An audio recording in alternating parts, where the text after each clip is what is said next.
Hey guys, first, in the last video, I said there would be 10 destinations in the description, and then I totally forgot to put the 10 destinations in the description, so they're there now, and they're also in this video's description, so yeah, pick the destination you want for Series 5, comment below, and then the winning one will be the destination for Series 5.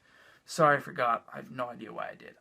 But in this video, I'm going to be talking about the visa application process for Brazil, vaccinations that you might consider getting. I'm going to talk a little bit about safety, and then I'm going to touch on the Zika virus. So yeah, let's get into it. So, Brazilian visas. Now, between June and June 11th, I believe, in September, you do not need a visa to enter the country because of the Olympics. They're getting rid of visas during that time frame. Outside of that time frame, you need a tourist visa, and it's a complicated process. I, for one, cannot find a way to get a tourist visa to Brazil without going through a third party, unless you physically walk into a Brazilian consulate in LA or New York City or Washington, D.C. So you have to go through a third party. It takes 5 to 30 days to get the visa, depending on if you expedite it, and it's about $160 for the visa itself, plus the service fees for the visa, the third party service. I'm going to show you guys all of that to help you kind of streamline the process, and then I'm going to talk a little bit about vaccinations. You don't need vaccinations to enter the country. With Colombia, for example, you have to show them a certificate for a yellow fever vaccination within the past 12 months to enter the country. With Brazil, you don't. That doesn't necessarily mean you should skip out on vaccinations, though. Again, I'll show you guys the CDC's website and the vaccinations they recommend, but again, it's up to you. I'm not going to say if you should or should not get vaccinations. I personally would, so take that as you will. It's same with safety, too. I've read a lot about safety things with, robberies and muggings and even murders and kidnappings in Brazil, but I don't know if any of that would stop me from going to Brazil. It's one of the most, if not the most popular tourist destination in all of South America. Hundreds of thousands of people go there every week. So take them with a grain of salt. Anything you read, even in travel advisories, which again, I'll link the websites that I look at below. So yeah, let's look at the visa application process and then the CDC's website. And then after that, I'm going to touch on the Zika virus. So let's have a look. So here we are. This is the State Department's website on passports and travel information. This is for Brazil specifically. As you can see, you don't need any vaccinations, but there is a tourist visa required. Here's a little information on the entrance and exit requirements for Brazil. Now, this website is supposed to be about information on current visas, but you go to the actual website and there's literally nothing. So everyone is saying to go to It's Easy Passports. I guess it's highly regarded as the best and easiest way to do it. You simply put in your nationality, your state of residency, if you need a passport or not. Now, you do have to send them your physical passport, a copy of the passport information page. And this is the ticker. You have to send them a copy of your confirmation for your flight reservations to Brazil. So you have to commit to a flight to Brazil before you can get a visa there, which I think is backwards, but that's how it is. Then you go down, you fill out the visa application, and here's the cost of the visa service. Now, I was wrong. It takes 70 days to process the visa for $70. You can expedite it in 61 days, but that costs $100 more.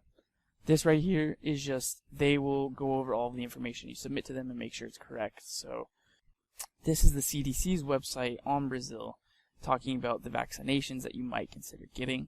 You should definitely get vaccinated for the measles and chickenpox. A lot of the time you get that when you're a child, so you don't have to worry about it. Now it says most travelers should get vaccinated for hepatitis A and typhoid. Some travelers should get vaccinated for hepatitis B and should watch out for malaria. Now, there is no vaccination for malaria that isn't in medical trials, but there are anti-malarial meds that you can get. Again, it's passed by mosquitoes, so you can protect yourself with bug spray and stuff like that. There's also rabies and yellow fever. Now, the yellow fever vaccination, you will get a certificate, and a lot of countries require that certificate to enter. So that's something that you can do ahead of time, and it'll save you a lot of time if you're going to be traveling a lot. Now, if you scroll down, there is a little bit of information on the Zika virus, and if you click on this link, this is what will show up. I will post all of those links in the description below. So there you go. I hope that kind of helps streamline the process of the visa application and then gives you a good idea on the vaccinations you might consider getting. They're all vaccinations I would probably get. I've already had most of them. Some of them, most of them. Now the Zika virus. This is kind of awkward to talk about because it's something that I think that you guys personally who might travel to Brazil should do the research on your own. Because I don't really think I'm going to be able to talk about it and give it justice properly. Everything that I've read says that you can protect yourself from it, for one, with bug spray and long sleeve pants and shirts. And it's more dangerous for pregnant women or women who might become pregnant. But it's still not necessarily, that doesn't mean if you get it as a guy, you're fine. Apparently it's like a really bad flu, and it can also be like an STD, which is really weird. So you can transmit it to like your partner or anything like that. So all of the relevant information on this will be in the description below, and I won't forget this time. And I'm sorry, I feel like I'm not giving you guys enough information. But again, it's really, I can see it, and even in the comments in the last video, I can see how it would kind of cause people to not want to travel to Brazil. It wouldn't personally stop me, but I'm also kind of stupid when it comes to stuff like that. So take all of that with a grain of salt. So yeah, it's just check out the information below. It's the CDC's website. They're really good about giving kind of level-headed and down-to-earth information on all of that stuff. So check it out. Do the due diligence and research yourself. And I'm sorry, I'm not a good help with this. And there are going to be some aspects of travel where I may not feel comfortable talking about. And this is one of the first things that I've run across where it's weird to talk about.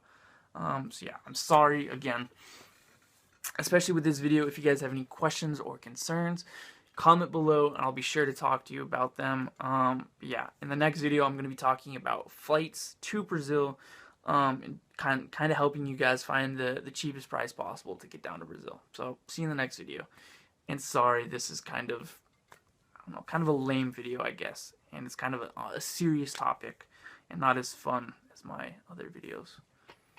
Sorry.